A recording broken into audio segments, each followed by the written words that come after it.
하나님이 함께 하시는 은혜와 평강이 오늘도 주 앞에 나와 예배 드리시는 여러분 모두에게 충만하기를 기원합니다. 우리는 대부분 자식 노릇과 부모 노릇을 겸하며 살아갑니다. 흔히 부모 마음은 부모가 되어봐야 안다고들 하지요. 철이 들어서야 부모 사랑을 깨닫게 되지만 그 애틋한 마음을 지속하기는 참 어려운 것 같습니다. 같은 부모 입장이라도 눈에 보이는 자식에 비해 늙으신 부모님은 늘 뒷전입니다. 그래서 뒤늦게 후회하기 마련입니다. 1990년대 초까지 6년 동안 방영되면서 우리나라에서 큰 인기를 끌었던 맥가이버라고 하는 TV 드라마가 있었습니다. 그때 주인공의 목소리 더빙을 맡았던 배우 성우 배한성 씨가 있었는데 어느 날 인터뷰를 하면서 이런 질문을 받았어요. 그 탁월한 목소리는 아버지께로부터 물려받은 것이지요? 라는 그러한 질문이었습니다. 그런데 그는 그 질문을 들으면서 갑자기 말문이 막혔다고 합니다. 왜냐하면 아버지 없이 홀 어머니 슬하에서 자랐기 때문입니다. 아버지는 한국 전쟁 이후 소식을 알 길이 없었기에 평생 원망의 대상일 뿐이었습니다. 아버지에 대한 기억이 전무했기에 자신의 목소리가 아버지의 유산이라고 하는 생각조차 해본 적이 없었다는 것이지요. 인터뷰 이후에 아버지의 유산이라고 하는 말이 가슴에 꽂혔다고 합니다. 두고두고 원망하면서 아버지를 잊어버리려고 했던 자신이 부끄러워진 것이지요. 그 뒤에 아버지의 유산에 대해 감사하는 마음을 품게 되었다는 고백을 했습니다. 오늘 어버이 주일을 맞이해서 에베소서 6장의 말씀을 본문으로 약속이 있는 첫 계명이라는 주제로 함께 은혜를 나누고자 합니다. 깊은 바다에 사는 어미 연어는 알을 낳은 후 자리를 벗어나지 않고 그 자리를 지킨다고 합니다. 이제 갓 부화되어 나온 새끼들이 아직 먹이를 찾을 줄 몰라 어미의 살코기를 먹으면서 성장할 수밖에 없기 때문이지요. 어미 연어는 극심한 고통을 참아내며 새끼들이 마음껏 자신의 살을 뜯어먹게 내버려 둡니다. 새끼들은 그렇게 성장하고 어미는 결국 뼈만 남은 채로 죽음을 맞이하지요. 그래서 연어를 모성애가 강한 물고기라고 합니다. 그런가 하면 가물치라고 하는 물고기가 있는데 가물치는 알을 낳은 후 바로 눈이 먼다고 그래요. 그래서 실명해가지고 먹이를 찾을 수 없어. 그저 배고픔을 참을 수밖에 없다고 하는데 부화되어 나온 수천 마리의 새끼들이 천성적으로 이를 깨닫고는 한 마리씩 자진해서 어미 입으로 들어가 어미의 굶주린 배를 채워준다고 합니다.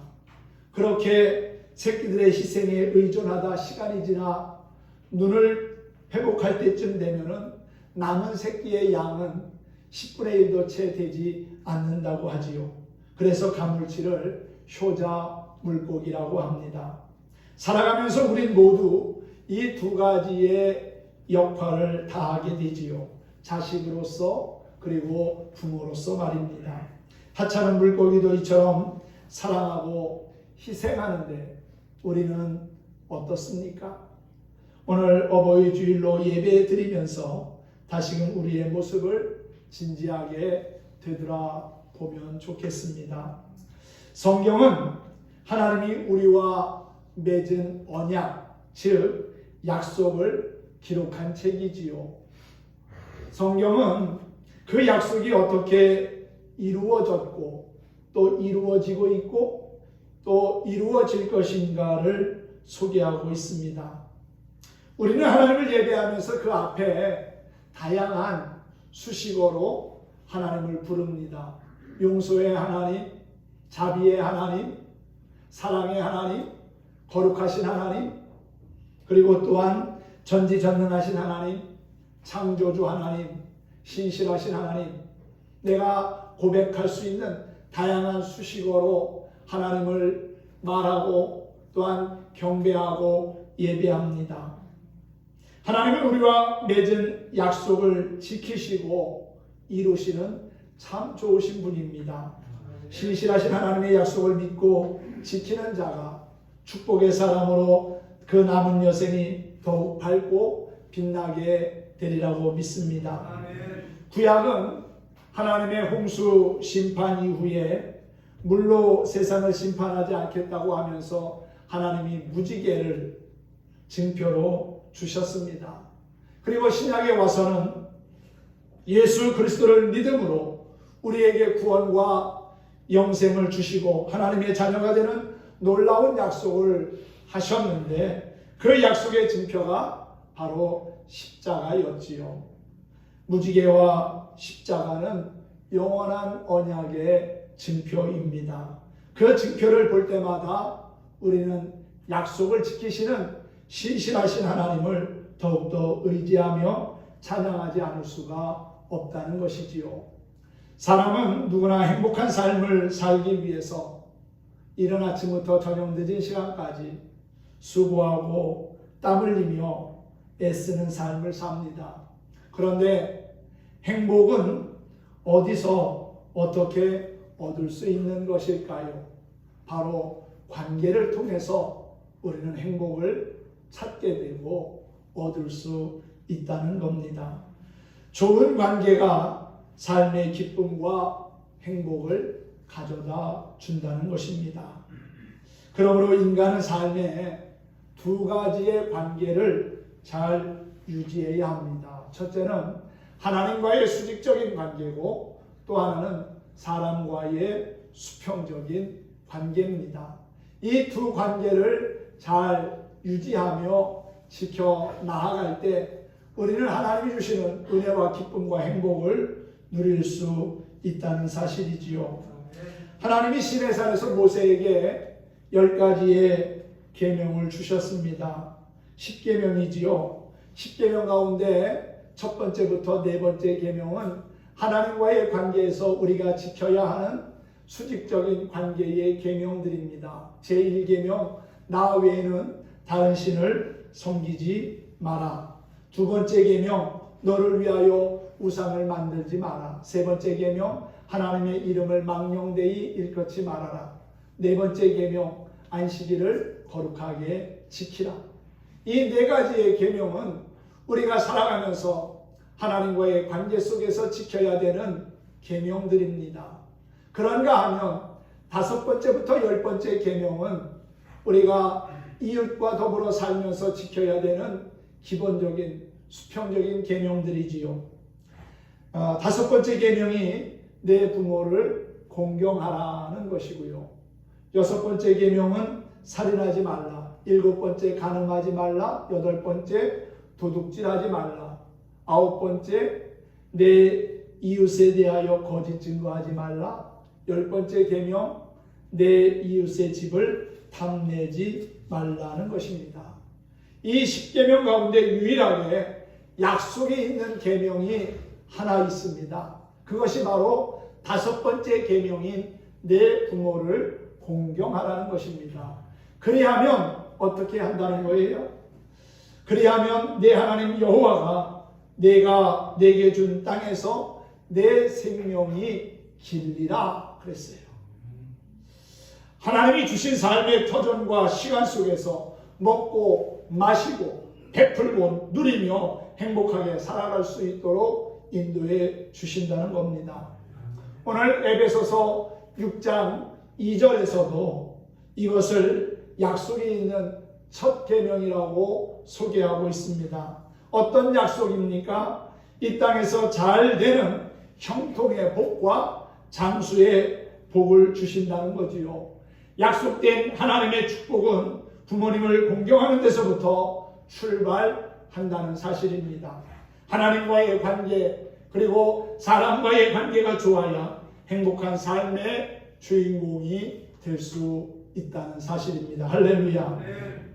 매년 어버이 주일을 맞을 때마다 강단에서 설교하는 게 상당히 부담스럽습니다.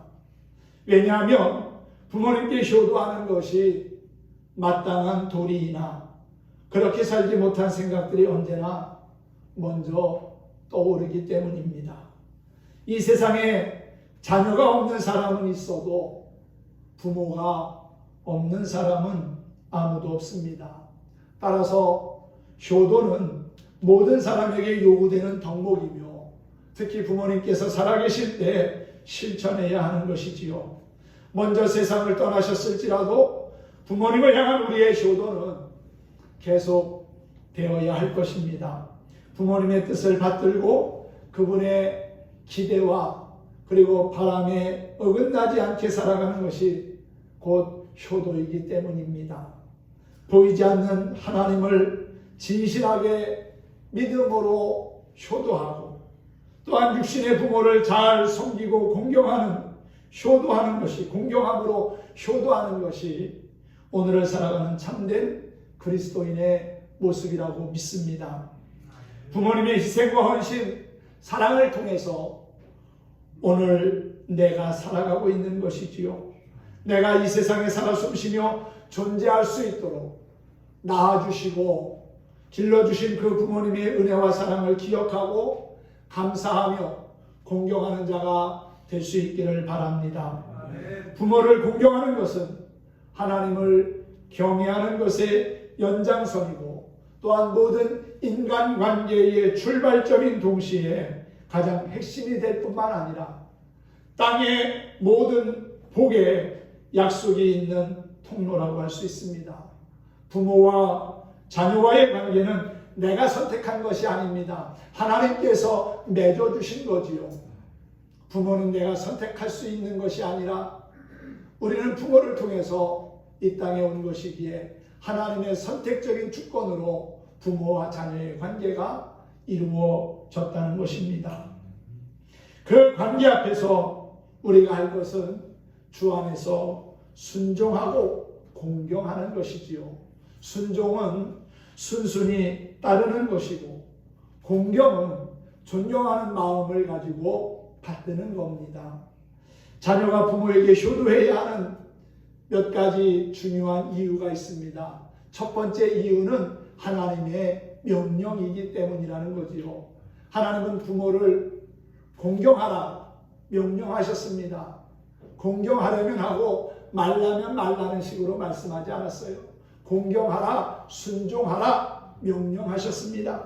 명령을 지켜 행하면 복이 되지만 지키지 않으면 책망과 심판이 있을 뿐이지요. 두 번째 이유는 하나님이 주신 자기 삶에 대한 감사의 표현이 효도이기 때문에 그렇습니다. 부모를 선택해서 태어나는 사람은 아무도 없습니다. 그렇기 때문에 효도는 하나님이 계획하신 내 삶을 인정하고 감사하는 것과 같다는 사실이지요. 또한 세 번째 이유는 효도가 하나님이 약속하신 성공의 비결이기 때문에 그렇습니다. 땅에서 잘되고 장수하는 비결이 바로 부모님에게 순종하고 공경하는 자에게 주어지는 하나님의 선물이라는 사실이지요.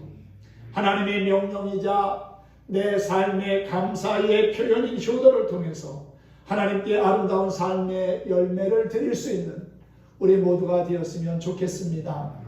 인터넷에 보니까 부모에 대한 오해라는 글이 있어서 여러분에게 소개하고자 합니다.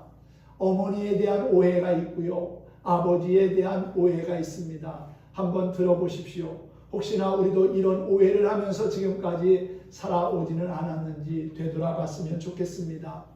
우리 어머니는 엄마가 보고 싶지 않은 줄 알았습니다. 어머니는 첫사랑이 없는 줄 알았습니다. 어머니는 친구가 한 사람도 없는 줄 알았습니다. 어머니는 몸이 절대 아프지 않는 어떤 특별한 몸을 가지신 분인 줄 알았습니다. 어머니는 어릴 때부터 아무 꿈도 품은 적이 없는 줄 알았습니다. 어머니는 새벽에 일찍 일어나고 늦게 잠드는 것을 좋아하시는 줄 알았습니다. 어머니는 특별히 좋아하는 음식이 없는 줄 알았습니다. 어머니는 짧은 파마 머리만 좋아하시는 줄 알았습니다. 어머니는 얼굴이 고와지고 몸매가 날씬해지는 것에는 관심이 없는 줄 알았습니다. 어머니는 아무 불만도 없으신 줄 알았습니다. 어머니는 우리가 전화를 길게 하는 것을 좋아하시지 않는 줄 알았습니다. 어머니는 언제까지나 우리 곁에 계실 줄 알았습니다. 여기까지가 어머니에 대한 오해고요. 또 아버지에 대한 오해가 있습니다. 우리 아버지는 단 하루도 쉬는 것을 좋아하지 않는 줄 알았습니다. 아버지는 웃는 걸 모르시는 줄 알았습니다. 아버지는 딸이 시집 가는 것을 보고 마냥 기뻐만 하시는 줄 알았습니다. 아버지는 어머니 외에 아는 여자라고는 한 사람도 없는 줄 알았습니다. 아버지는 배가 불러와 비싼 음식 앞에서는 빨리 일어서는 줄 알았습니다. 아버지는 양복 입고 넥타이 매는 것을 싫어하시는 줄 알았습니다. 아버지의 안주머니에는 늘 돈이 넉넉히 들어있는 줄 알았습니다. 아버지는 좋아하는 운동도 취미도 없는 줄 알았습니다. 아버지는 아무리 깊고 험한 길을 걸어가도 조금도 두려워하시지 않는 줄 알았습니다. 아버지의 눈에는 눈물이 한 방울도 없는 줄 알았습니다. 아버지는 우리가 객지로 떠나는 것을 좋아하시는 줄 알았습니다. 이와 같은 오해를 오랫동안 우리가 해오며 살아오지는 않았나요? 이제는 자녀로서 진정 어버이의 즐거움을 위해서 후회 없는 효도를 다짐하는 저와 여러분이 되었으면 합니다. 하나님께서는 십계명을 주시면서 내 부모를 공경하라. 그리하면 너희 하나님 나 여호와가 내게 준 땅에서 내 생명이 길리라고 하셨어요. 이 말씀은 단지 땅에서 오래 산다는 의미가 아닙니다. 영혼이 잘됨 같이 범사가 잘되고 강건하며 하나님의 인도하심과 돌보심을 입게 된다는 사실이지요. 구약 성경의 룻이 그러했습니다. 룻은 모압의 여인이었지요. 즉 이방 여인이었습니다. 그런데 유다 백성과 결혼을 했는데 젊은 나이에 청산과부가 되고 말았습니다. 자식도 없이 남편과 사별을 한 겁니다. 그런 상황에서 시어머니인 나오미가 고향인 유다로 돌아가겠다고 하자 룻 또한 시어머니를 따라가겠다고 합니다. 나오미는 젊은 며느리가 자기 고향에 남아서 좋은 사람 만나 재가하기를 권했습니다. 하지만 룻은 자신의 행복을 포기하고 나오미를 따라 베들레헴으로 들어가게 되지요. 룻기서 1장 16절과 17절에 보면 나오미를 향하여 룻이 이렇게 고백을 했습니다. 어머니께서 가시는 곳에 나도 가고 어머니께서 머무시는 곳에 나도 머물겠나이다. 어머니의 백성이 나의 백성이 되고 어머니의 하나님이 나의 하나님이 될 것입니다. 어머니께서 죽으시는 곳에서 나도 죽어 거기 묻힐 것입니다. 만일 내가 죽는 일 외에 어머니를 떠나면 여호와께서 내게 벌을 내리시고 더 내리시기를 원하나이다 그랬어요. 이 아름다운 고백을 들으신 하나님께서는 룻이 이방 여인임에도 불구하고 큰 복을 누리게 하셨지요. 전 남편의 친척 중에 유복한 사람을 새로운 남편으로 만나게 하셨고 그의 자손을 통하여 다윗 왕이 나옴으로 예수님의 계보에 그 이름이 오르는 영광을 누리게 하셨습니다. 하나님께서 약속하신 말씀 그대로 룻은 주 안에서 나오미를 공경함으로 영육간에 넘치는 복을 받은 것입니다. 할렐루야. 오늘 본문에도 보면은 자녀들아 너희 부모를 주 안에서 공경하라, 순종하라고 했지요. 주 안에서 순종한다는 것은 주님의 말씀 안에서, 주님의 교훈 안에서, 또한 믿음 안에서 순종하라는 겁니다. 그러므로 하나님을 공경하는 자가 부모님을 잘 공경한다는 말은 부모에게 효도하는 자가 하나님을 잘 섬기게 된다는 의미이기도 하지요. 부모를 공경하는 것은 약속이 있는 첫 계명이라고 했습니다. 그 약속은 복을 준다는 것이지요. 축복의 내용은 내가 잘되고 땅에서 장수하리라 하는 것입니다. 즉 형통의 복과 장수의 복입니다. 우리가 복을 받기 위하여 효도한다면 그것은 진정한 효도라고 할 수가 없을 겁니다. 우리 부모님들이 아무런 조건과 이유 없이 희생하며 자녀를 키우듯 당연히 잘 받들고 섬겨야 합니다.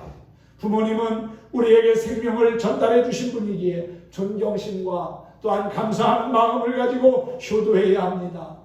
다른 사람은 내가 못나고 부족하고 배우지 못하고 가진 것 없고 그리고 몸이 아파 불편할 때 멸시하고 없인 여기지만 우리 부모님은 어떻습니까? 그럴수록 더욱더 긍휼히 여기고 불쌍히 여기며 더 큰 사랑과 더 많은 도움을 주시며 가슴 아파하지 않습니까? 그러므로 부모님을 동정하는 마음이 아니라 존경하는 마음을 가지고 공경해야 될 줄로 믿습니다. 사도 바울은 에베소에 사는 성도들에게 마지막 편지에서 자녀들아 주 안에서 너희 부모를 순종하라 이것이 옳으니라 라고 했습니다. 옳은 것은 지켜 행해야 합니다. 옳은 것과 그른 것을 분별할 줄 아는 지혜도 있어야겠지만 옳은 것을 알았다면 그 옳은 것을 지켜 행하는 자가 지혜로운 자고 또한 그러한 자를 통해서 하나님은 지금도 구원의 역사를 이루실 줄 믿습니다. 그리고 부모님의 권위가 하나님의 권위를 대표할 때가 있습니다. 하나님께서 자식을 부모에게 주셔서 양육하고 또한 교육하게 하셨기 때문이지요. 그러므로 부모의 권위에 반항하거나 불순종하는 것은 하나님께 반항하고 불순종하는 겁니다. 동시에 부모는 자녀에게 주의 교훈과 그리고 훈계로 양육하며 순종하는 법을 가르쳐야 합니다. 4절에 보니까 또 아비들아 너희 자녀를 노엽게 하지 말고 주의 교훈과 훈계로 양육하라 그랬지요. 어려서부터 잘못된 고집이나 나쁜 버릇이 생기지 않도록 순종하는 법을 가르쳐야 합니다. 또한 세심한 관심과 교육을 시켜야 한다는 것이지요. 그렇지 않으면 다윗을 반역한 압살롬과 같은 자식이 나올 수도 있고요. 또한 엘리 제사장을 괴롭게 했던 홈리와 비느하스 같은 자식이 될지도 모릅니다. 여러분의 자녀가 유익한 사람, 인정받고 존경받는 사람이 되기를 원한다면 무엇보다도 우리의 자녀가 하나님의 말씀으로 살아갈 수 있도록 끊임없이 권면하고 또 기도해주고 믿음의 삶을 살아가도록 이끌어 주어야 될 거라고 믿습니다. 여러분 특별히 가정을 위해서 기도하는 가정의 달에 자녀들이 믿음의 길에서 벗어나지 아니하고 하나님을 신뢰하며 참된 믿음의 삶을 살아갈 수 있도록 기도할 수 있기를 바랍니다. 아브라함과 이삭과 야곱, 요셉에게 이어졌던 그 믿음의 물줄기가 여러분의 자자손손들에게도 흘러갈 수 있기를 간절히 소망합니다. 오늘은 1년 중 이맘때면은 우리 입에서 자연스럽게 흘러나오는 어버이의 은혜라고 하는 노래를 함께 부르면서 말씀을 마치려고 합니다. 특별히 잊혀진 3절의 가사가 우리 모두에게 은혜가 되길 바랍니다. 1절과 2절은 어린 시절 학교에서도 여러분들이 많이 불러서 잘 아시겠지만 3절 가사는 거의 잊혀져서 잘 불려지지 않습니다. 여러분 주보에다가도 가사를 적어놨는데 어머님 은혜 윤춘경 씨가 작사했고 또한 박재훈 씨가 작곡한 높고 높은 하늘이라 하는 노래를 함께 부르면서 부모님의 은혜를 다시금 우리의 마음에 품을 수 있고 감사할 수 있는 마음을 가졌으면 좋겠습니다. 함께 찬양하겠습니다.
주 안에서 부모에게 순종하고 효도하는 자를 하나님은 결코 잊지 않고 기억하십니다.